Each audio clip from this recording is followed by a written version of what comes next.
सान्द्रनीलाम्बुदाभम् जगन्निहितपाणिं मण्डनं मण्डनानाम् तरुणतुलसीमाला कन्धरं कञ्जनेत्रं सदयधवलहासं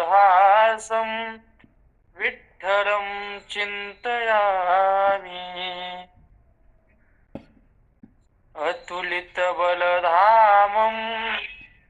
हेमशैलाभदेहं धनुर्वन्कृशानुं ज्ञानिनामाग्रगण्यं सकलगुणनिधानं वानराणामधीशं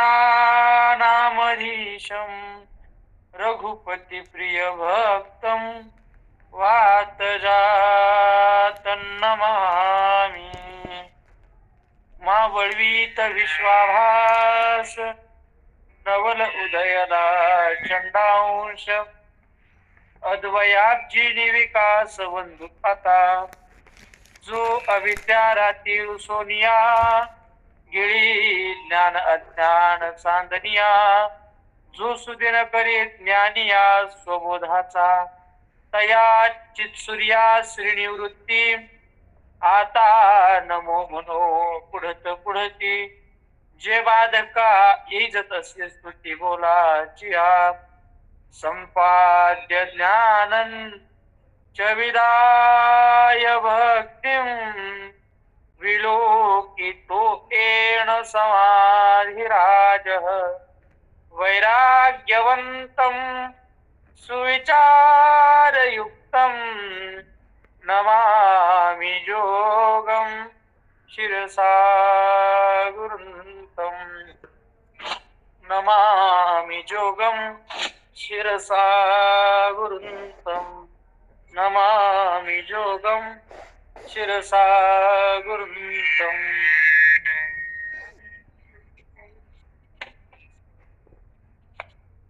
श्री विठ्ठल श्रीमद ज्ञानेश्वरी चिंतनातील चिंतन सेवेचा प्रवचनातील क्रमशः चालू असणाऱ्या चिंतनात आपण अर्जुनाची पांती जे परिसनया योग्य होती तीही कृपा करून संती अवधान द्यावे या पहिल्या अध्यायातील 62 क्रमांकाच्या ओळीपर्यंतचं चिंतन कालपर्यंतच्या सेवेत करून आलो। आपल्याला तिथून पुढचं चिंतन आजच्या प्रवचन मध्ये करायचंय। हे सलगी म्या म्हणितले चरणा लागो निविनवले प्रभो सखोल हृदय आपुले म्हणून या। माऊली ज्ञानोबराय वरचवित म्हणत असताना या ज्ञानेश्वरीचा अधिकारी कोण आहे हे सांगितलं। अर्जुनाची पांती जी परिस्थिती योग्य होती तीही कृपा करून संती अवधान द्यावे असं माऊली म्हटले। पण माऊलींना असं वाटलं की मोठ्यांना आपण थोडस अधिकारवाणीनं बोलल्या गेलो की काय, म्हणून आपल्या वाणीत अधिकारत्व नको, आपल्या वाणीत मोठेपणा नको, आपल्या वाणीत अहंकाराची झलक नको। म्हणून माऊली ज्ञानोबराय नम्रतेत म्हणतायत की संत, श्री गुरु, तुम्ही मोठेच आहात। मी तुम्हाला हे म्हटलो, पण कसं म्हटलो? हे सलगी म्या म्हणितले, हे मी सलगीनं बोललो, हे मी प्रेमानं बोललो, हे मी लढीवाळपणाने बोललेलो आहे। हे सलगी म्या म्हणितले चरणाला गोनी विनवले, तुम्हाला जे मी म्हटलो की तीही कृपा करून संती अवधान द्यावे किंवा अर्जुनाची पांती जी परिस्थिती योग्य होती, अर्जुनाच्या पंक्तीला योग्य त्यांनीच अवधान द्या, त्यांनी माझ्याकडे लक्ष द्या असं जे मी म्हटलो तर ते काय अधिकारवाणीनं ऐका, माझं ऐका असं नाही म्हटलो। मग तुम्हा सर्वांना विनंती आहे की लक्ष देऊन तुम्ही माझं ऐका। चरणा लागून विनवले, मी तुमच्या पायाला लागून ती विनंती केलेली। का विनंती केली तर प्रभू सखोल हृदय आपले म्हणून या। हे असणारे प्रभू तुमचं हृदय सखोल आहे आणि त्या सखोल असणाऱ्या हृदयामुळं, मोठ्या असणाऱ्या हृदयामुळं, व्यापक असणाऱ्या हृदयामुळं तुम्ही त्या हृदयाने माझ्यावर कृपा करून त्या हृदयात मला धारण करून त्या हृदयातील कृपेने माझ्याकडे तुम्ही लक्ष द्याल। म्हणून मी म्हणत कसं हो तर मौली म्हणतात जैसा स्वभाव माय बापाचा, अपत्य बोले जरी बोबडी वाचा, तरी अधिकची तयाचा संतोषाती. माऊली त्यानंतर म्हणताय की जैसा स्वभाव माय बापाचा, जसा आई वडिलांचा स्वभाव आहे. कसा स्वभाव आहे? अपत्य बोले जरी बोबडी वाचा, असणारं बालक, असणारं आपलं अपत्य, असणारं आपलं मूल बोबड्या वाणीनं जरी बोललं तरी काय होतं? तरी अधिकची तयाचा संतोषाची. लहान बाळ जर लाडाने कौतुकाने बोलायला लागलं, ते बोबड जरी बोललं तरी त्यांचं काय वाटत असतं? कौतुक. समजा आपण एखाद्याच्या घरी पाहुणे म्हणून गेलो आणि तिथे जर लहान बालक असेल तर आई सहज म्हणते, दादा महाराज आले, महाराजांना बोलून दाखव, राम राम. ते लहान मुलग राम राम त्याला म्हणता येत नाही, ते म्हणतात लांब लांब आलाच. तो लांब लांब म्हणतो, बोबडा बोलतो, पण तरी देखील त्याचं काय केलं जातं? कौतुक. का? आई बापाचा स्वभावच असा आहे. कसा? तर स्वभाव माय बापाचा, अपत्य बोली जरी बोबड्याच्या तरी अधिकची तयाचा संतोषाची.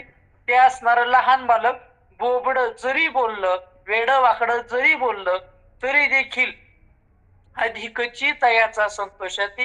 ते कसं जरी बोललं तरी आई वडिलांना त्याच्या बोलण्याचा संतोष असतो. माऊली म्हणतात जसं आई बापाचं आहे ना, तसं तुमचं देखील आहे. माऊली म्हणतात तैसा तुम्ही मी अंगीकारिला, सज्जनी आपुला म्हणितला, तरी उणे सहजे उपसाहला, प्रार्थू काही. माऊली म्हणतात जसं आई बापाचा स्वभाव आहे की लेकरू जे बोलेल, जसं बोलेल ते त्यांना गोड वाटतं, ते गोड करून घेतात, त्याचा ते स्वीकार करतात. अगदी तसंच तुमचा स्वभाव आहे आणि तुम्ही तसा माझा अंगीकार केलाय. जसं त्या लहान मुलाचा अंगीकार आई वडिलांनी केलाय, तैसा मी अंगीकारीला तुम्ही माझा काय केलेला आहे? तर अंगीकार केलेला आहे. आणि तुम्ही जे सज्जन आहेत, तुमच्या संबंधातले जे सज्जन आहेत, ते सज्जन मला आपला म्हणतात. आणि आपल्या माणसाचे अपराध पोटात घातले जातात. आपल्या माणसाने काही जरी प्रेमाने केलं तरी त्याचा स्वीकार केला जातो. म्हणून म्हणतात माऊली की सज्जनी आपुला म्हणतात. महाराज जिथं प्रेम आहे ना, तर प्रेमात असं असतं की ज्याला आपण आपलं म्हणतो त्या व्यक्तीनं आपल्याला काय दिलं हे महत्वाचं नसतं, देणारा आपला आहे ना हे महत्वाचं असतं. वस्तू त्या ठिकाणी महत्वाची नसते, त्या ठिकाणचं असणार आपलेपण आहे ते महत्वाचं आहे. समजा आपण एखाद्या ठिकाणी गेल्यानंतर त्या व्यक्तीनं आईने वेळेला आल्यावर स्वयंपाक काय करावं म्हणून पटकन भाजी चटणी जर केली तरी देखील आपण संतुष्ट होतो. का? आपल्याला त्या भाजी चटणीशी घेणं देणं नाही, मग त्या असणाऱ्या व्यक्तीच्या प्रेमाशी घेणं देणं नाही. ती व्यक्ती आपली आहे तर त्या व्यक्तीच्या आपलेपणाशी आपल्याला कर्तव्य. ती व्यक्ती आपल्यासाठी काय करते याला महत्व नाही. आपण गुरु महाराजांकडे गेलो, गुरु महाराजांकडे खाली हाताने जाऊ नये म्हणून जात असताना आपल्याला काही न्यायला जमलं नाही म्हणून खिशात हात घातला, 100 रुपयाची नोट निघाली, ते 100 रुपये काढले गुरुच्या पायावर दिले. ते 100 रुपयाची त्यांना किंमत नाही, पण आपल्या असणाऱ्या शिष्याने आपल्याला ती दक्षिणा स्वरूपात काहीतरी दिलं, याच्याविषयीचं त्यांच्या अंतःकरणात प्रेम आहे. तो आपुलकी आहे, तो आपलेपण आहे, तो महत्वाचा आहे. त्या ठिकाणी त्या दक्षिणेची किंवा त्या 100 रुपयाची त्यांना गरज नाही, मग तो आपलेपणा. तसं माऊली म्हणतात सज्जनी आपुला म्हणितला. तुम्ही आणि सज्जनांनी मला आपलं म्हटलेलं आहे. आणि असं असल्यामुळं तरी उणे सहजी उपसाला. आणि ज्याचं असं आहे तर मग त्याचं जे कमी नमी ते तुम्ही सहजच सहन करणार आहे. एकदा मनुष्याने समोरच्याला आपलं म्हटलं की मग त्या व्यक्तीचे गुणदोष असतील, त्या व्यक्तीचा कमीपणा असेल, व्यक्ती ते पाहत नाही, व तो आमचा आहे ना, ठीक आहे, कमी जास्त झालं तर होऊ देत. माऊली म्हणतात मग तो अपराध क्षमा करण्याकरता प्रार्थू काही. त्याच्यामुळं मला त्याच्याकरता प्रार्थना करण्याची वेगळी गरज नाही. मग का माऊली तुम्ही प्रार्थना करतायत, का विनवणी करतायत? माऊली म्हणतात परी अपराध तो आणि आहे, जे मी गीतार्थ कवळू पाहे, ते अवधारा विनवूल आहे म्हणून या.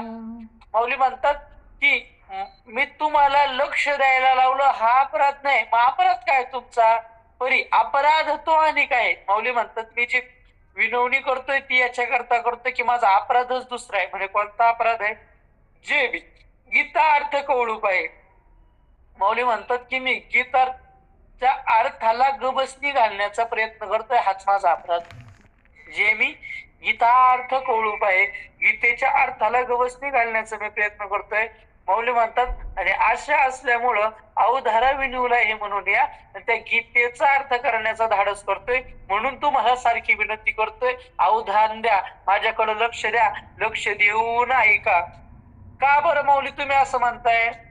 का मी ही प्रवचनाच्या पहिल्या दिवसापासून सांगतोय की लक्ष द्या, निर्गंभीरपणे ठेवा, शांततेने ऐका, श्रवण सातत्याने करा. का तर माऊली म्हणतात हे गीता तत्व हे साधारण आहे असं नाही, हे अनावरण विचारता वायाची दिवसा उपनला चित्ता, एरवी भानू तेजी काय खद्योता शोभा थी. माऊली म्हणतात हे अनावर न विचारता आणि वायाची दिवस उपनला चित्ता. माऊली म्हणतात या गीतेचा अर्थ मी सांगायला चालू केला. मी सुरुवातीला बोललो ज्ञानेश्वरी. ज्ञानेश्वरी म्हणजे काय तर संस्कृत असणारी गीता, तिचं मराठीत असणारं भाषांतर, मराठी असणारं ट्रान्सलेशन म्हणजेच काय तर ज्ञानेश्वरी.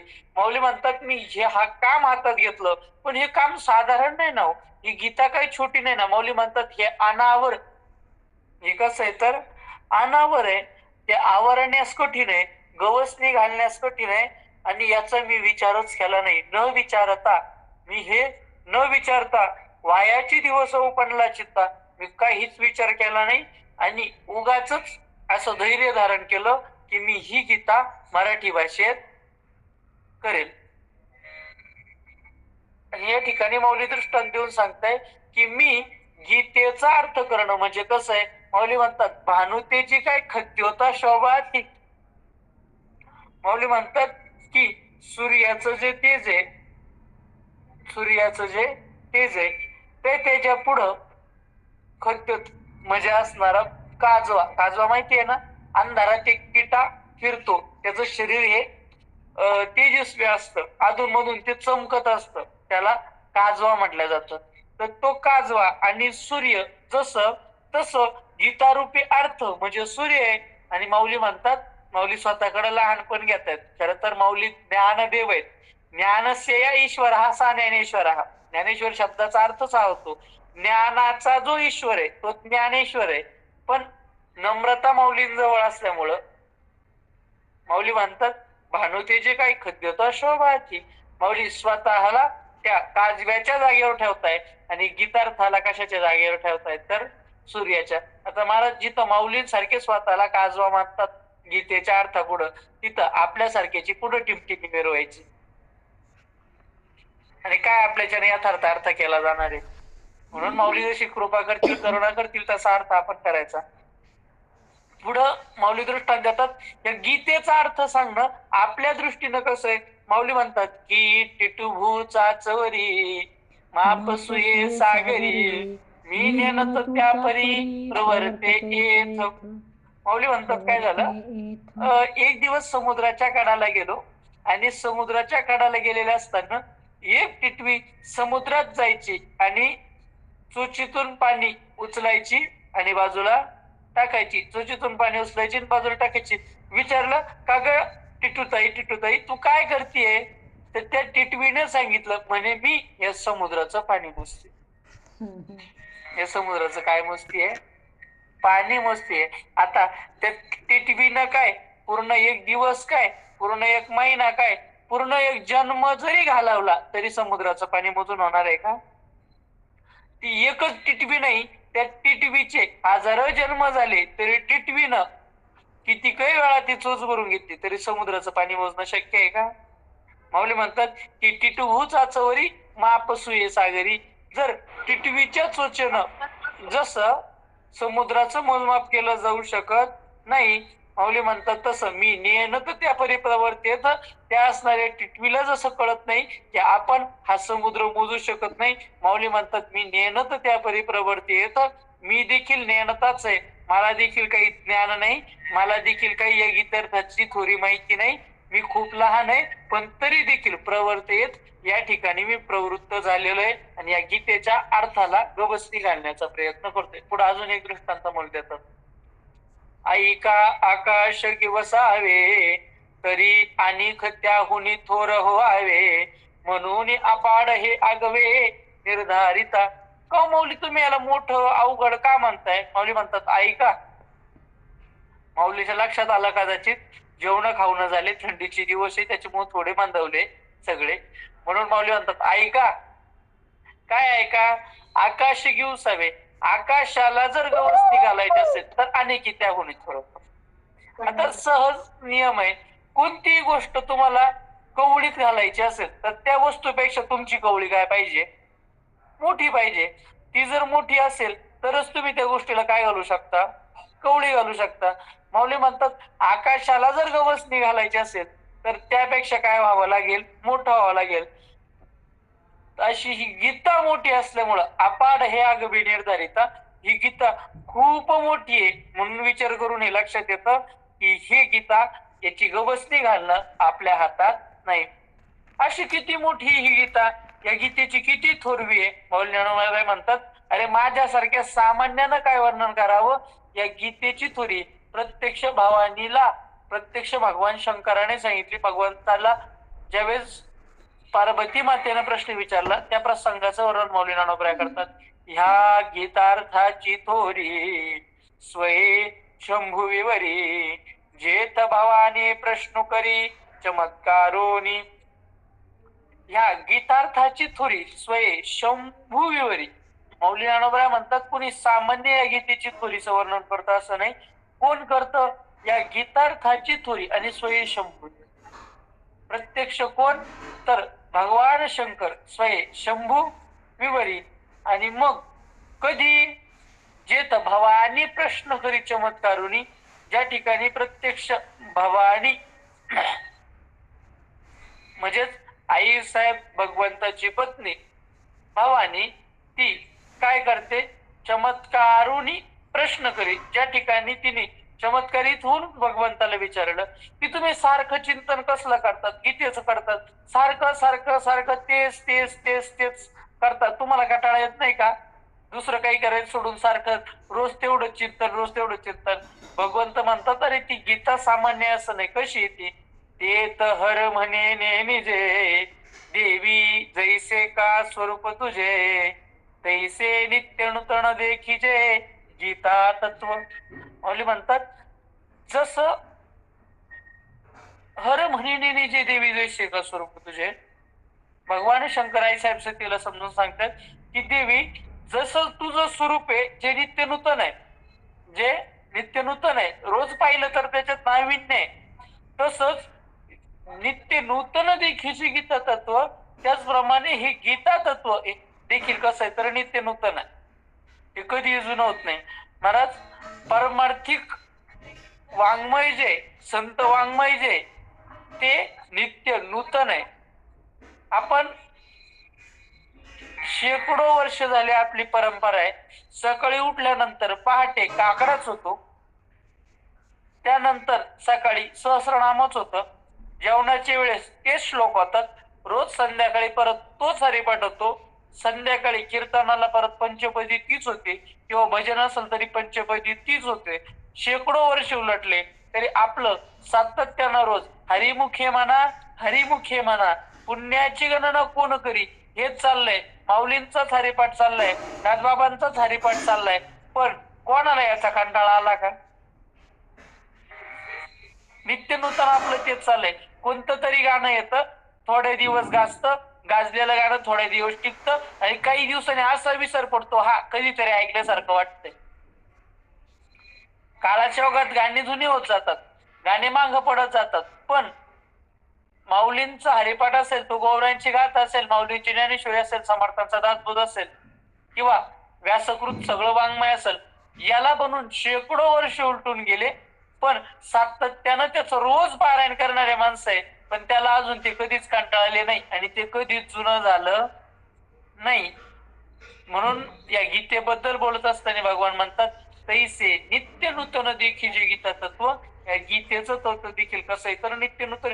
एवढं काय मोठे गीता तत्व, एवढं काय श्रेष्ठत्व आहे गीता तत्वाचं, तर त्या ठिकाणी भवानीला शंकर सांगतात हा वेदार्थ सागरू जया निद्रिताचा गुरु तो स्वये सर्वेश्वरू प्रत्यक्ष अनुवादिला. माऊली म्हणतात की हा वेदार्थ सागरू, जे चारी वेद आहेत ते चारी वेद निर्माण कसे झाले? जया निद्रिताचं, भगवंताच्या घोरण्यातून ते निर्माण झालेले. वेदार्थ सागर ज्याच्या घोरण्यातून निर्माण झालेले, म्हणजे झोपात वेदाची त्याच्याकडून काय झाली तर निर्मिती झाली. घोरतो कधी माणूस? प्रवचन ऐकता ऐकता घोरतो कधी? झोपल्यानंतर. तर झोपल्यानंतर जर मनुष्य घोरत असेल तर भगवंताने वेद निर्माण कधी केले? झोपेत असताना. पण जो झोपेत बोलल्यानंतर वेद निर्माण होतात, त्याच्या झोपेतल्या आवाजाने वेद निर्माण होतो, त्या प्रत्यक्ष भगवंताने जागेपणी आणि विचार करून बोललेली गीता किती श्रेष्ठ असेल. वेद जर त्याच्या झोपण्यात निर्माण झाले तरी इतके श्रेष्ठ आहे, मग जी गीता त्याच्या जागेपणी निर्माण झाली ती किती श्रेष्ठ असेल.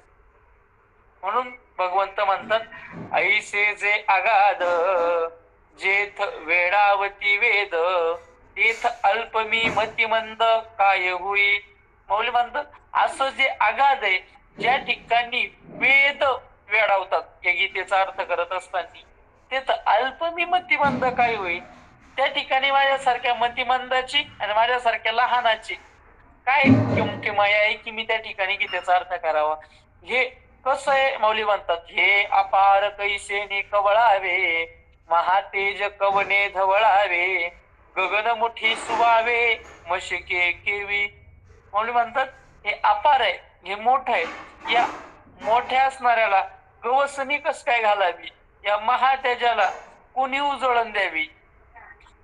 गगन मुठी सुवावे मशके केवी.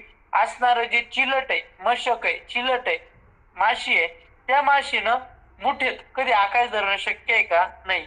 जसं माशीनं ते आकाश धरणं शक्य नाही, माऊली म्हणतात तसा मी देखील हे धरण्यास समर्थ नाही. मग ते म्हणाल माऊली जर तुमच्याच्यानं शक्यच नाही, हे एवढं मोठं आहे, मग इथं प्रवृत्त व्हायला तुमच्याजवळ अशी ताकद कोणती आहे की ज्या ताकदीनं तुम्ही हे सगळं करतायत? तुमचं कधीच चाललंय हे अपार कैसेनी कावळावे, हे एवढं मोठं आहे, ऐका आकाश घेऊसावे, ही टिटूभू चाचवरी खूप मोठे आहे, खूप आगाध आहे, नित्य नूतन आहे, याचं वर्णन केलं.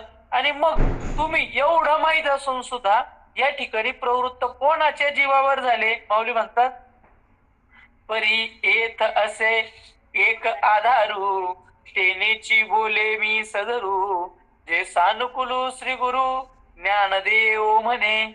माऊली ज्ञानोबराय छातीवर हात ठेवून सांगताय की हे सगळं करायला मी तयार आहे, या ठिकाणी मी प्रवृत्त आहे. ते कोणाच्या जीवावर? परी येत असे एक आधारू. माऊली म्हणतात मला जास्त जणांची गरज नाही. मग येत असे एक आधारू या गीतार्थाची थोडी वर्णन करण्याकरता, या गीतेचा अर्थ करण्याकरता मला एक मोठा आधार सापडला.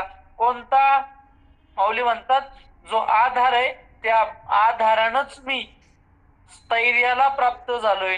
आणि तो आधार कोणता? माऊली म्हणतात मला अनुकूल असणारे श्री गुरु हा माझा सर्वात मोठा आधार आहे. जे सानुकूल श्री गुरु ज्ञानदेव म्हणे. माऊली ज्ञानोबराय म्हणतात की माझे श्री गुरु हा माझा सर्वात मोठा आधार आहे, आणि ते माझे सानुकूल असणारे कोण आहेत तर श्री गुरु. आता कोण आहे हे तर मी तुम्हाला आधीच आपला विषय झालेला आहे की आपली जी परंपरा आहे, माऊली ज्ञानोबरायांची जी परंपरा, तर ती कशी आली? आदिनाथ गुरु सकळ सिद्धांचा मच्छिंद्र तयाचा मुख्य शिष्य मच्छिंद्राने बोध गोरक्षासी केला, गोरक्ष ओळला गहिनी प्रती, गहिनी प्रसादे निवृत्ती दातार आणि ज्ञानदेव सार सुजविले. भगवान आदिनाथ म्हणजे शंकराकडनं ते ज्ञान मत्स्य अवतारात मच्छिंद्रनाथांना मिळालं, मच्छिंद्रनाथाकडून तेच ज्ञान गोरक्षनाथांना मिळालं,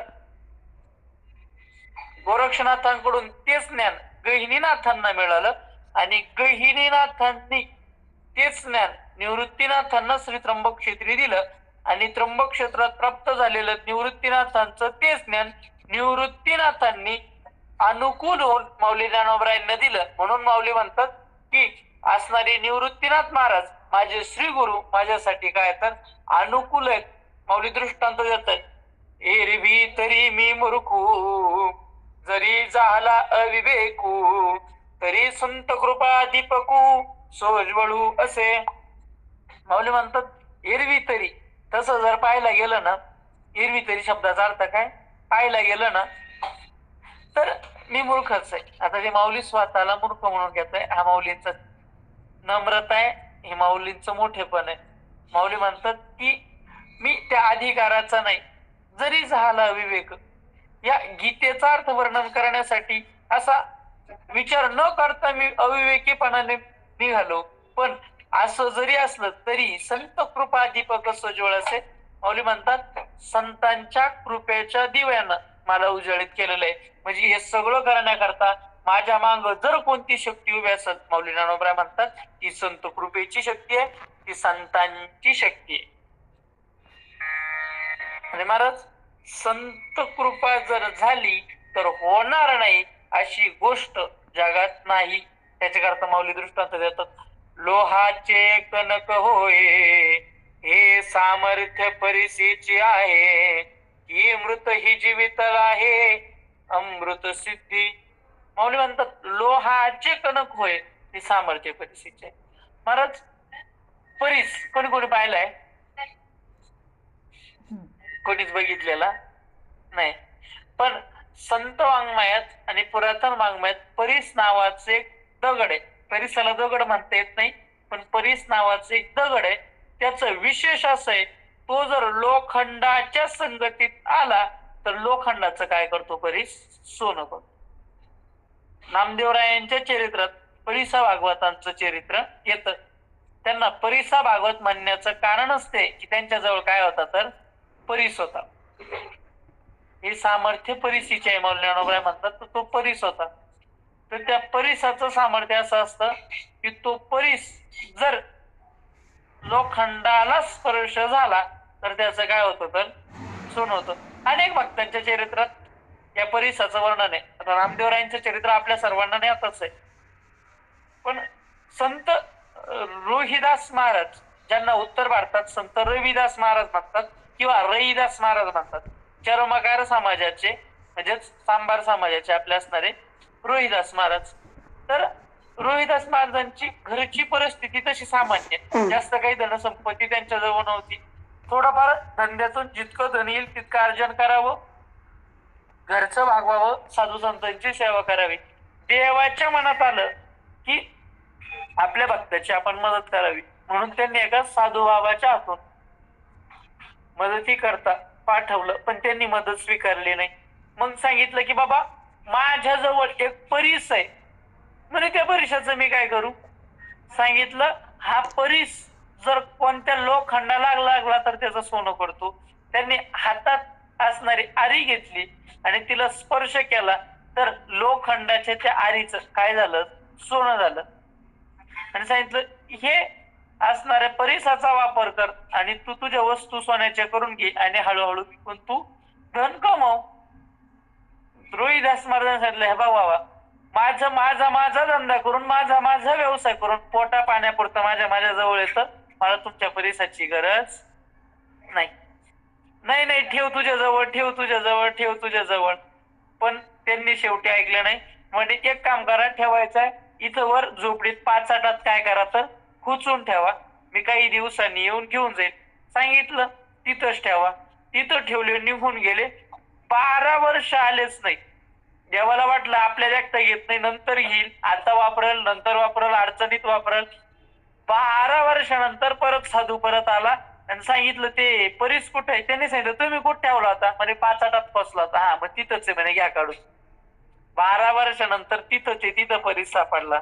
महाराज आपल्यासारख्याला जर परीस एका दिवसाकरता दिला ना, तुमचं तर नाही सांगत पण मला दिला ना, ज्या शेड मध्ये बसलोय वरचे पत्रे लोखंडी आहे, मी पहिले पत्रे सोन्याचे करल, ते नंतर काढून विकणं काय ना. जे सापडेल ते सोन्याचं करून ठेवू आपण. का? त्या परीसाने सोनं होतं. आजचा मूळ विषय आपला तो आहे. माऊली म्हणतात लोहाचे कणक होय हे सामर्थ्य परिस्थिती आहे. लोखंडाचं सोनं करण्याचं सामर्थ्य फक्त परिसत आहे, दुसरं कोणीच करू शकत नाही. की मृत ही जीवितला हे अमृत सिद्धी. माऊली म्हणतात मेलेला जरी मनुष्य असेल तो देखील जिवंत होऊ शकतो, पण कशाने? अमृत सिद्धी. अमृत जर मिळालं तर त्या अमृत सिद्धीनं, त्या अमृताच्या सामर्थ्यानं मेलेला व्यक्ती देखील काय होऊ शकतो? तर जिवंत होऊ शकतो. म्हणून माऊली म्हणतात की मृत ही जीवितला हे अमृत सिद्धी. अजून दृष्टांत म्हणलं तर जरी प्रगटे सिद्ध सरस्वती तरी मुखयाही अति भारती येथ वस्तू सामर्थ्य शक्ती नवल काही. माऊली म्हणतात जर सिद्ध सरस्वती प्रगटे, जर सिद्ध असणारी सरस्वती प्रगटली. कोणती सिद्ध सरस्वती? आता अभिनव वागविलासिनी जे चातुर्यार्थ कला कामिनी ते श्री शारदा विश्वमोहिनी नमिली मिया. हे जिचं वर्णन आपण करून आलो तर ती जगाला मोहित करणारी शारदा सरस्वती. तर त्या सरस्वतीचं जर प्रागट्य झालं तर माऊली म्हणतात मुख या ही अति भारत. जर मुखा जरी असेल तरी त्याला विद्या प्राप्त होते. महाराज ज्याच्यावर सरस्वतीची कृपा झाली मग तो कोणी जरी असला, माऊली म्हणतात तो मुका जरी असला तरी तया ही अति भारती. भारती म्हणजे त्याला देखील वाणी प्राप्त होते. तो असा बोलतो की जगाला भुरळ पडतो. आपल्या भारतवर्षामध्ये संस्कृतात एक मोठा पंडित होऊन गेला, एक मोठा विद्वान होऊन गेला, त्याला आपण कालिदास म्हणतो. कालिदासांचं जर आपण चरित्र बघितलं तर सुरुवातीलाच कालिदास काही एवढे विद्वान नव्हते. कालिदासांचं चरित्र असं आहे की तो काशी राज्याच्या जवळ राहायचा. काही ठिकाणी उल्लेख की उज्जैन राज्याच्या जवळ राहायचा. तर त्या ठिकाणी त्या राज्यात तो राहत असताना त्याचं काही ठिकाणी नाम उल्लेख असा आलेला आहे की रामबोला असं मूळ त्यांचं नाव आहे. तर तो कालिदास त्या ठिकाणी राहायचा, जमेल ते काम करायचा. आणि त्या राज्याची राजकुमारी जी होती तर त्या राजकुमारीच्या विवाहाचं वय आलं आणि तिला विवाह करण्याकरता एखादा सत्पुरुष बघावा आणि तिचा विवाह करावा असं आई वडिलांच्या मनात आलं. पण तिने सांगितलं की मला माझ्यापेक्षा विद्वान असणारा नवरा पाहिजे. जो मुलगा माझ्यापेक्षा विद्वान असेल त्याच्याशीच मी काय करेल? विवाह करेल.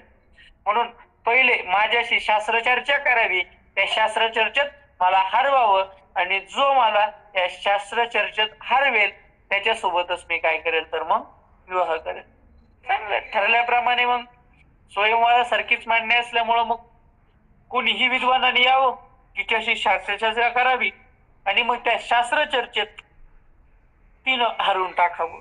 कारण की कोणताही पंडित आला आणि कोणताही विद्वान आला तर तो एकाच कोणत्या तरी शास्त्रात निपुण होता आणि हिला सर्व शास्त्रांमधलं काय होतं? तर ज्ञान होतं. आणि सगळ्याच गोष्टीतलं ज्ञान असल्यामुळं हा समोरचा ज्याचा अध्ययन ज्या विषयात आहे त्या विषयातले उत्तर तो द्यायचा. मात्र ज्या विषयात त्याला ज्ञान नाही त्या विषयातले उत्तर देता येत नव्हते.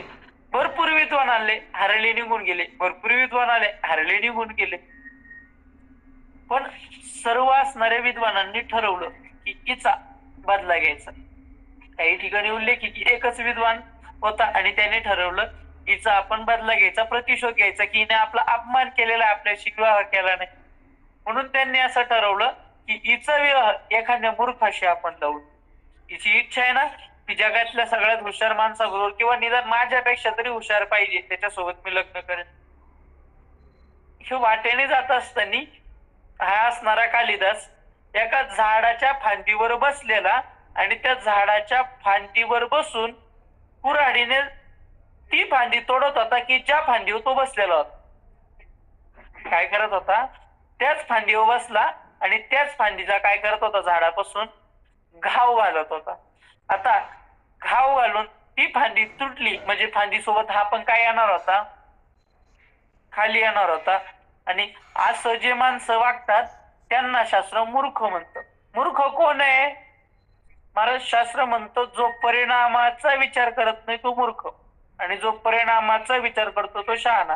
तुम्ही काम काय करता याची काहीच घेणं देणं नाही, तुमचं वागणं कसं याच्याशी काही घेणं देणं नाही. तुम्ही परिणामाचा विचार करून काम करताय की परिणामाचा विचार न करता काम करताय याच्यावर तुमचं शहाणपण आणि वेडेपण ठरते. कालिदास का मूर्ख? तर कालिदास त्याच फांदीवर बसला आणि तीच फांदी काय करतोय? तोडतोय. आता ती फांदी तोडायला सोपी जाते सध्यापुरती म्हणून तो शहाणा झाला का? नाही. मग त्यानं परिणामाचा विचार केला नाही. ती फांदी तुटेल, त्या फांदी बरोबर आपणही पडू हा विचार त्यानं केला नाही. म्हणजे विचार न करता जो काम करतो, पुढ परिणामाचा जो विचार करत नाही तो कोण आहे? मूर्ख आहे. हा आयता शिवलेला शर्ट आहे, ज्याला बसत त्यानं घालून घ्या. परिणामाचा विचार न करता आपणही वागत असू तर आपणही मूर्ख आहे. स्पष्ट आहे. जो परिणामाचा विचार करत नाही तो मूर्ख आहे. आपलं आयुष्य भरपूर गेलं, अजून आपण देवाचं नाव घेत नसू, पुढं यम येणार आहे आणि आपल्याला घेऊन जाणार आहे हा विचार न करता फक्त धन आणि पैसाच कमवत बसलेला असू तर आपणही मूर्ख आहे. कारण की मी नाही म्हणत, व्याख्या तशी आहे, परिणामाचा विचार करत नाही तो मूर्ख आहे. जर तुम्ही परिणामाचा विचार करून करत असाल की पुढं काय होणार आहे, परिणामाचा विचार करणं म्हणजे पुढचा विचार करणं की आपण याच्यासाठी केलं, त्याच्यासाठी केलं, याच्यासाठी हे कर्तव्य म्हणून सगळं करा. परत एकदा सांगतो, धन निश्चित कमवा, सत्ता निश्चित कमवा, पदावर नक्की बसा. धन जेवढं जास्त कमावता येईल तेवढं कमवा. फक्त कमवत असताना नीतिमत्तेची रेषा जोडून या धन उत्तम व्यवहारे या नियमाचं पालन करून जेवढं धन कमावता येईल तेवढं कमवा. पदावरही बसा, सरपंच की नाही आमदारकी लढवा, काही अडचण नाही. जमिनी नसेल तुमच्या भागात भेटत तर आमच्याकडे या घ्यायला, काय अडचण नाही, घ्या जमिनी घ्या. पण परिणामाचा विचार करून गोष्टी करा. कितीही धन कमवलं, मी म्हणत नाही धन कमवू नका, व्यवहार करता ते गरजेचं आहे, निश्चित कमवा, पण ते धन आपल्याला मरणाच्या वेळेस काम येणार आहे का आणि पुढे घेऊन जाता येणार आहे का हा विचार करून कमवा. पद आपल्याला मृत्यूपासून वाचवेल का आणि मृत्यूनंतर आपण पदावर राहू का हा विचार करून पद मिळवा. करा कर्तव्य म्हणून प्रत्येक गोष्ट करा, कर्मापासून पळू नका, पण परिणामाचा विचार करून कोणतीही क्रिया करा. आपलं जर आयुष्य चाललंय ना, आपण जर दिवसातून एकदा देवाची आठवण काढत नसेल तर मग आपण परिणामाचा विचार करतो का? खरंच आपण शहाणे का मूर्ख आहे हा विचार करा. घंटिडा लावला प्रवचन केले, ऑनलाईन ज्ञानेश्वरी सांगितली म्हणजे आम्ही शहाणे होतो असं काही नाही. मी तर बसतोय ज्ञानेश्वरी बोलतोय म्हणजे मी शहाणा असं नाही. परिणामाचा जर मी विचार करत असेल तरच मी शहाणा आहे, नाहीतर मीही मूर्ख आहे. मी आधीच बोललो, आईचा शर्ट शिवलेला आहे. जो परिणामाचा विचार करत नाही ना, आधी संतांनी आपल्याला वाट सांगून ठेवली ना, पुढं काय यम यातना कशा करता इथं वाटेल बरं विषयाचे सुख, येथे वाटे गोड, पुढे अवघड यमदंड, पुढे यमदंड आहे आणि तरी देखील आपण आज विचार करत नसू, मग आपण मूर्ख आहे. अजूनही आपण निष्पाप जीवाची हत्या करून आपल्या जिभेचे चोचले पुरवण्याकरता जर खात असू तर आपण मूर्ख आहे. आपण श्रीमंत होण्याकरता जर लोकांच्या माना पिळून किंवा कोणाला फसवून किंवा कोणाला धोका देऊन जर धन कमवत असू तर परिणाम काय होणार आहे हा विचार न करता फक्त तात्पुरतं धन मिळणार आहे हा विचार करून आपण धन कमवत असू तर आपण मूर्ख आहे.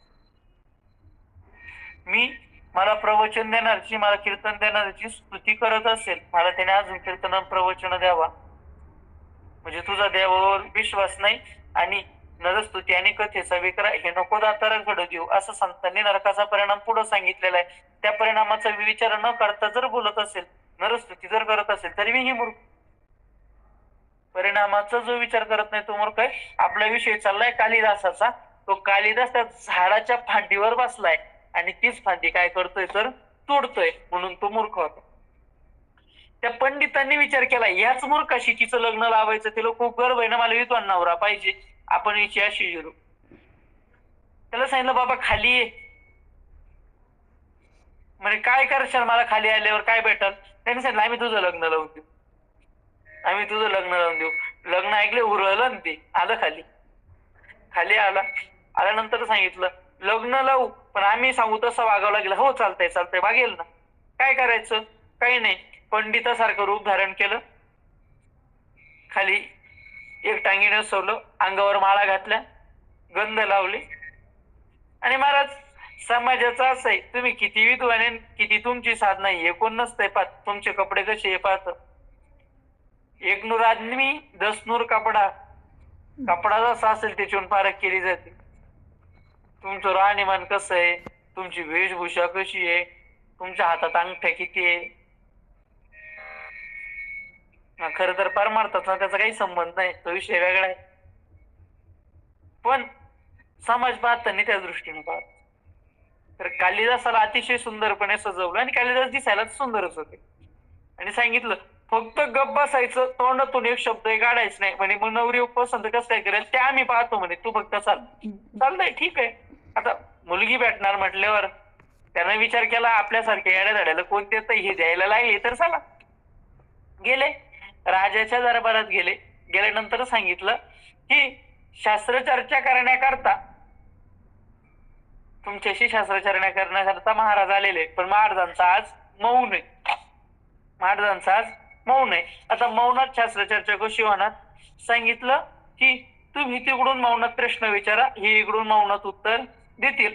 आणि त्या असणाऱ्या उत्तराचं तुम्ही विचारलेला प्रश्न तुम्ही तोंडी एकदा सांगायचा आणि त्याचं उत्तर महाराजांचे शिष्य देतील. आता शिष्याला जे येतं ते गुरुला येतच असणार. हे आमच्या सगळ्यांची गुरु आहे.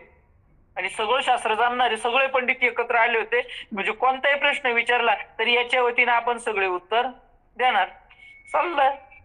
वर्णन असं आहे की पहिल्यांदा तिने एक बोट वर केलं, प्रश्न विचारण्याकरता एक बोट वर केलं.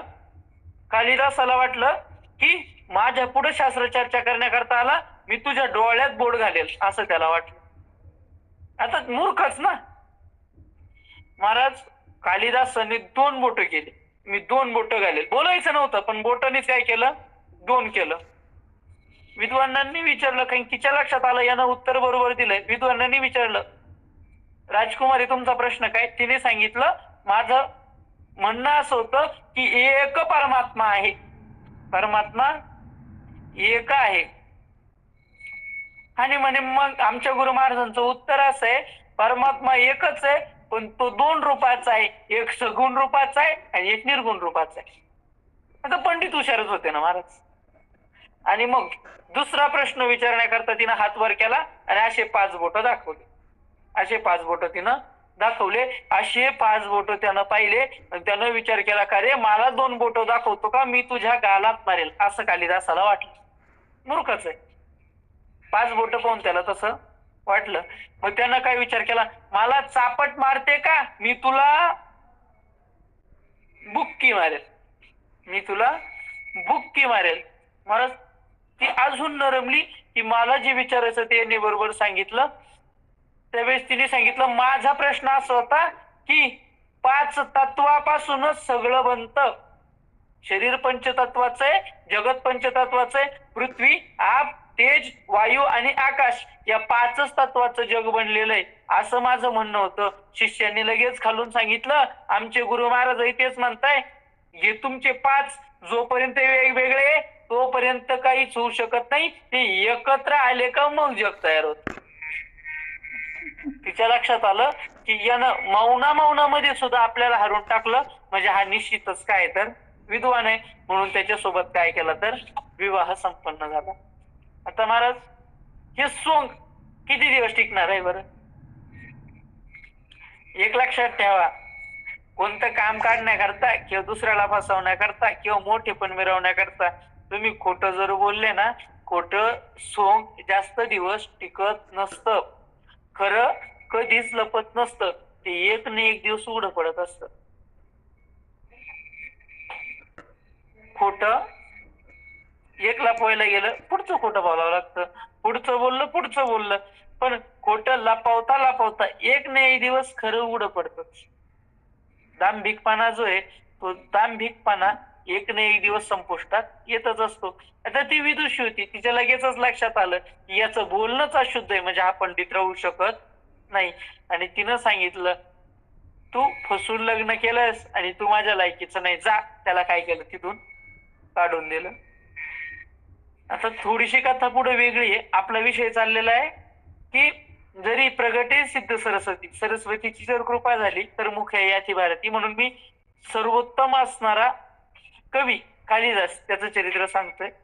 तर दोन ठिकाणच्या कथा वेगवेगळ्या. एक ठिकाणी उल्लेख असा आहे की तो कालिदास वनात आला आणि वनात येऊन अपमान त्याला सहन झाला नाही की आपल्या पत्नीनं आपला अपमान केला, आपल्या स्त्रीनं आपला काय केला, अपमान केला. इतर लोक करत होते तो ठीक होता, पण आपल्या बाईनं आपला अपमान करायला नको होता. वाईट वाटलं म्हणून त्यानं कालिका मातेची उपासना केली आणि कालिका मातेची उपासना करून कालिका मातेला प्रसन्न करून घेतलं. एक कथा अशी आहे आणि दुसरी कथा अशी आहे की तो कालिदास वनात गेला, मनात विचार आला की आपला अपमान जर पत्नी करत असेल तर आपला आता जगून काहीच फायदा नाही. म्हणून मग मृत्यू पत्करण्याकरता त्यानं बघितलं की समोर एक काय तर विहीर आहे. यानं विचार केला या विहिरीत जाईल आणि मी आत्महत्या करेन, या विहिरीत जाईल आणि मी काय करेन, आत्महत्या. पण मूर्खच माणूस आत्महत्या करतो महाराज. शहाणा माणूस कधीच आत्महत्या करत नाही आणि आत्महत्या करणाऱ्याला शहाणा म्हणून आत्महत्या केली म्हणजे आपलं दुःख संपतं असं काहीच नाही. मनुष्य जीवन मोठ्या भाग्याने मिळालेलं आहे. हा मनुष्य देह मिळण्याकरता इहलोकीचा हा देह देव इच्छित ती पाहिजे. देव या देहाची अपेक्षा करतात. याच देही घडे देवाचे भजन, याच देहानं देवाचं भजन घडत असतं. त्यामुळं हा देह खूप महत्वाचा आहे. येण्याची शरीरे शरीरा येणे सरे किंबहुना एर झारे चिरा पडे माऊली नवरा म्हणतात. या शरीरानं आपल्याला जाणं येणं संपवता येणार आहे. या शरीरानं देव भेटतो, या शरीरानं भजन करता येतं, या शरीरानं संतांची संगती करता येते. दुसऱ्या कोणत्याही शरीरानं नाही करता येत. त्याच्यामुळे हे शरीर महत्वाचं आहे. परत दुःख कोणाच्या जीवनात नाहीये, नैराश्य कोणाजवळ नाही, अपयश कोणाजवळ नाही. आता इथं प्रवचन ऐकत असलेले आपण सगळे मंडळी नाही महाराज, असं कोणीच नाही की ज्याचं पूर्ण आयुष्य सुखात आहे. प्रत्येकाला थोडं थोडं कष्ट आहे, प्रत्येकाला नैराश्य आहे. फक्त एवढंच आहे, मला माझं दुःख मोठं वाटतं, तुमच्या जवळ सुख आहे असं वाटतं. तुम्हाला तुमच्या जवळ सुख नाहीये, माझ्या जवळ सुख आहे असं वाटतं. बाकी काहीच नाही. प्रत्येकाला असं वाटतं की आपणच सगळ्यात दुःखी आहे आणि समोर तो सगळ्यात सुखी आहे. तसं काही नाही. प्रत्येकाच्या जीवनात थोडेफार तरी काय तर दुःख आहे. माझ्या वाट्याला अजून नाही आले, देवाच्या कृपेने माझं सगळं अनुकूल चालू आहे, मला काही दुःख काही नाही. पण साधारण नियम आहे की जीवनात दुःख हे असतं. पण दुःख आलं ते दुःख संपवण्याचा आत्महत्या हा पर्याय नाही. आत्महत्या करून दुःख संपत नाही. उलट जसं घेतलेलं कर्ज परत न फेडणं, व्याज न भरणं हा पर्याय नाही. आपण जर व्याज भरलं नाही, कर्ज फेडलं नाही तर ते व्याज वाढत जाऊन ते काय होत जातं तर वाढत जातं. तसंच आपण ह्या जन्मात कर्म न संपवता आत्महत्या जर केली तर ह्या जन्माचं अधिक पुढच्या जन्माचं मिळून भोगावं व्याजासहित लागतं. म्हणून आत्महत्या करायची. पण हा मूर्ख आत्महत्या करण्याकरता त्या विहिरीक जोरात पळत गेला आणि जोरात पळत गेल्यानंतर उडी मारायच्या टायमाला याला कळलं की तिच्यात पाणी नाही. उडी मारायच्या टायमाला कळलं पाणी नाही. म्हणून मग घाबरून जीभ बाहेर निघाली आणि उडी मारल्यावर खाली पडत असताना दोन्ही दाताच्या मध्ये जीभ काय झाली तर दाबल्या गेली. कोरडी विहीर होती, छोटी विहीर होती. काचकन जीभ काय गेली तर दाबल्या गेली आणि दाताच्या मध्ये जीभ दाबल्या गेल्यामुळं जिभेचा काही भाग तुटला आणि कालिका मातेच्या चरणावर जाऊन पडला. आता जीभ नसल्यामुळे माणसाला बोलता येईल का? नाही. पण त्या कालिका मातेला वाटलं या भक्तांनी माझ्या चरणावर त्याची जीवहार अर्पण केली म्हणून ती प्रसन्न झाली आणि त्याला सांगितलं बाबा तू मला जीभ दिले ना, आजपासून सरस्वतीच तुझ्या जिभेवर बसत. आणि ती सरस्वती जिभेवर कालिदासाचे येऊन बसली आणि मग तिथून पुढे कालिदास परत बोलायला लागले. म्हणून माऊली ज्ञानोबरायांनी इथं तसाच दृष्टांत दिलाय. माऊली म्हणतात जरी प्रगटे सिद्ध सरस्वती तरी मुके ही आची भारती. कालिदास मूर्ख होते, कालिदास जीभ तुटल्यामुळं मुके झालते, पण सरस्वती जिभेवर येऊन बसल्यामुळं त्यांची वाचा काय झाली, परत आली आणि बोलायला लागले. किती बोलायला लागले, महाराज परत पत्नीकडे आले, विद्वान होऊन पत्नीकडे आले आणि आवाज दिला आणि तिने घरातूनच विचारलं कोण आहे, घरातूनच विचारलं कोण आहे, आणि तिने संस्कृताचं जे वाक्य उच्चारलं तर त्याच्यात महत्वाचे 3 शब्द होते. तर ते महत्वाचे 3 शब्द, ते 3 शब्द घेऊन या कालिदासांनी 3 ग्रंथ लिहून टाकले. एवढे ते विद्वान झाले. कशामुळं? जरी प्रगटे सिद्ध सरस्वती तरी मुख्य आहे अति भारती. माऊली म्हणतात की जर सिद्ध सरस्वती प्रगटली तर मुख्याला देखील वाणीत भारती निर्माण होते, वाणी निर्माण होते. येतं वस्तू सामर्थ्य शक्ती नवल काही, तिथे वस्तूच्या ठिकाणचं सामर्थ्य शक्ती आहे, त्याच्यात नवल करण्याजोगं दुसरं तिसरं काही नाही. आणि तसं असल्यामुळं माऊली अजून एक दृष्टांत देतात, का जया ते कामधेनु माये तयासी अप्राप्य काही आहे, म्हणून मी प्रवर्तवला आहे ग्रंथी. माऊली म्हणतात की ज्याला कामधेनु सारखी आई आहे त्याला मिळणार नाही असं जगात काही आहे का? ज्याची आई ही कामधेनु आहे. मी त्या दिवशी बोलून गेलो की कामधेनु, कल्पतरू आणि चिंतामणी या 3 गोष्टी अशा आहे, ते मोक्षा व्यतिरिक्त तुम्हाला जे जे लागेल, व्यवहारातली जी जी वस्तू लागेल ती ती वस्तू, ते साधन सामग्री उपलब्ध करून देण्याचं सामर्थ्य कामधेनूत आहे. आणि मग आता महाराज इतरांना जी कामधेनू देते, तिचा जो मुलगा आहे, तिचं जे बाळ आहे, त्याला देणार नाही का? त्याला देणार नाही का? देईल ना. म्हणून मुखात जया ते कामधेनु माय तयासी अप्राप्य काय आहे, ज्याची कामधेनू आहे त्याला मिळणार नाही असं काय आहे का? माऊली म्हणतात असं असल्यामुळे म्हणून मी प्रवर्तवला ग्रंथी आहे. हा म्हणून कुठं कुठं लावायचा, तर लोखंडाचं सोनं परिसाने झालं म्हणजे त्या परिसानं लोखंडावर कृपा केली. माऊली म्हणतात तसं संताने माझ्यावर कृपा केली. माऊली म्हणतात मेलेला माणूस अमृताने जिवंत झाला, तसं संतांच्या कृपेनं मी उज्वल झालेलो आहे. जसं सरस्वती प्रगट झाली की मुका बोलायला लागतो, तशी संत कृपा झाली म्हणून माझ्यासारखा मूर्ख बोलायला लागला. आणि माऊली म्हणतात कामधेनू ज्याची आई आहे त्याला कमी काय आहे, तशी निवृत्तीदास महाराज, निवृत्तीनाथ महाराज माझी आई आहे, तर मला कमी कशाची आहे? म्हणून माऊली म्हणतात म्हणून मी प्रवर्तला ही ग्रंथी, म्हणून मी या ग्रंथाच्या ठिकाणी प्रवृत्त झालेलो आहे. पण तरी देखील तरी न्यूनते पुरते अधिकते सरते करून घ्यावे हे तुमते विनियुत असे. माऊली म्हणतात असं सगळं जरी असलं तरी न्यूनते पुरते. किती नम्रता असावी हो महाराज. ज्ञानाचा देव आहे, ज्ञान ज्याच्या ताब्यात आहे, ज्ञानदेव ज्ञानदेव म्हणता ज्ञानदेव देतो. ज्याला ज्ञान मिळवण्याची अपेक्षा आहे त्याने ज्ञानदेव ज्ञानदेव नावाचा जप करावा, देव त्याला ज्ञान देतो. तर ते ज्ञानदेव म्हणतायत तरी न्यूनते पुरते. पण तरी देखील मी बोलत असताना तुम्हाला कुठं न्यूनता वाटली तर ती पूर्ण करून घ्या हो. अधिकते सरते. कधी जर वाढीव बोलले गेलो, वयाच्या मर्यादेच्या वर बोलले गेलो, अधिकाराच्या मर्यादेच्या वर गेले गेलो, तर तेवढं सर्त करून घ्या, सहन करून घ्या. करून घ्यावे हे तुमती वेळत असे, ते तुमच्या पद्धतीनं कमी जास्त तुम्ही करून घ्या. ही तुम्हाला काय माझी विनवणी आहे. माऊलींसारखा महात्मा म्हणतोय ही माझी तुम्हाला काय तर विनवणी आहे. माऊली म्हणतात आता देई जो अवधान, तुम्ही बोलविले आम्ही बोलेन, जैसे चेष्टे सूत्राधीन दारू यंत्र. माऊली म्हणतात की जसं ते बाहुल्यांचा खेळ बघितला असेल जुन्या मंडळीने, आमच्या काय भाग्यात तो आला नाही, पण कटपुतल्यांचा खेळ त्याला म्हणायचे, बाहुल्यांचा खेळ. पहिले गावात यायचे, ते पडद्यावर दाखवायचे. किंवा आपण आता देखील काही मनोरंजक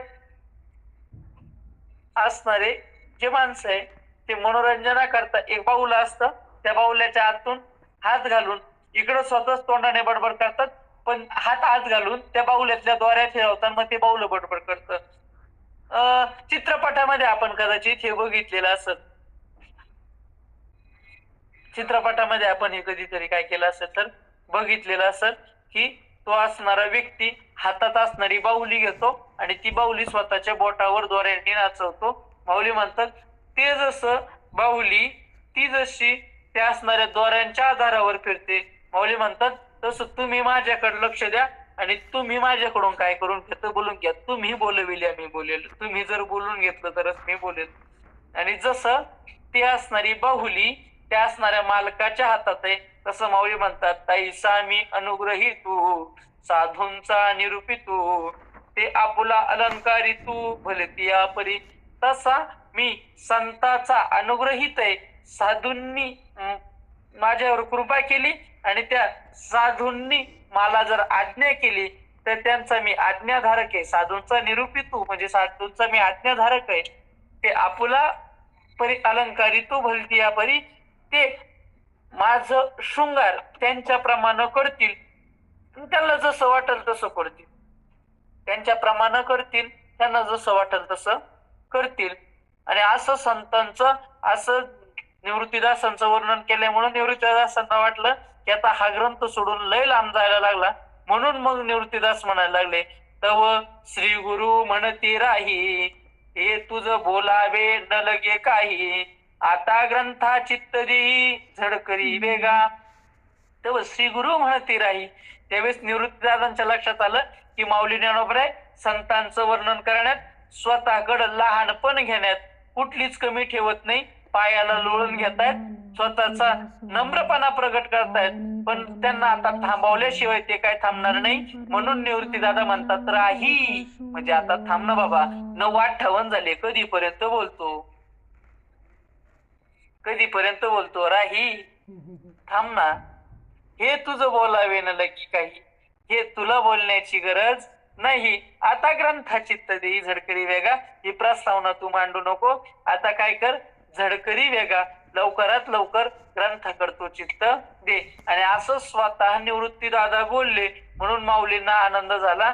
माऊली म्हणतात या बोला निवृत्ती दासू पाहुनी परम उल्हासू मने परियसा मना अवकाशू देऊनिया. या बोला निवृत्तीदासू पाहुनी परम उल्हासू.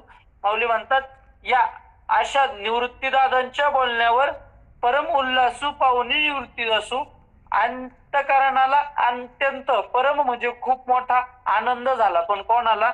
निवृत्तीदासू म्हणजे निवृत्तीच्या दासाला म्हणजे ज्ञानदेवा महाराज.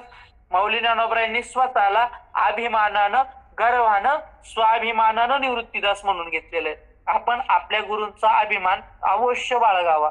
आपण आपल्या गुरु परंपरेचा अभिमान अवश्य बाळगावा. म्हणून माऊली म्हणतात या बोला निवृत्तीदासू म्हणजे ज्ञानदेव मी स्वतः, ज्ञानेश्वर मी स्वतः, माऊली मी स्वतः हे नाव न वापरता काय नाव वापरलं म्हणे निवृत्तीदास. कोण? निवृत्तीचा दास असणारा मी. अंतकरणाला उल्हास झाला. आणि मग मी आता म्हणतोय म्हणे परियसा, आता लक्ष देऊन ऐका, मना अवकाश देऊन या, अंतकरणात अवकाश देऊन या म्हणजे अंतकरणात जागा ठेवून ऐका. पुंडलिका वरदे हरी विठ्ठल श्री ज्ञानदेव तुकाराम पंढरीनाथ भगवान की जय. माऊली ज्ञानेश्वर महाराज की जय. आता विश्वात्मके देवे येणे वाक्यज्ञ तोषावे तोषो निमज द्यावे पसायदान हे जे खळांची व्यंकटी सांडो तया सत्कर्मी रती वाढो भूता परस्परे पडो मैत्र जीवांचे दुरितांचे तिमिर जाओ विश्वस्वधर्म सूर्य पाहो जो जे वांसिल तो ते लाहो प्राणी जात वर्षत सकळ मंगळी ईश्वर निष्ठांची मांडी आळी अनवर्त भूमंडळी भेटू तू तया भूता चला कल्पतरूंचे आरव चेतना चिंता मनीचे गाव बोलती जे अर्णव पियुषांचे चंद्रमे जे अलांचन मार्तंड जे तापहीन ते सर्वाही सदा सज्जन सोयरे होतू किंबहुना सर्व सुखे पूर्ण होनी तिने लोके भजिजो आदि पुरखी अखंडित आणि ग्रंथोपजीविये विशेषे लोके द्रष्टा द्रष्ट विजय ओवावेची एथ म्हणे श्री विश्वेश्वराओ हा होईल दान बसाओ येणे वरे ज्ञान देव सुखिया झाला येणे वरे ज्ञान देव सुखिया झाला येणे वरे ज्ञान देव सुखिया झाला. निवृत्ती ज्ञानदेव सोपान मुक्ताबाई एकनाथ नामदेव तुकाराम. निवृत्ती ज्ञानदेव सोपान मुक्ताबाई एकनाथ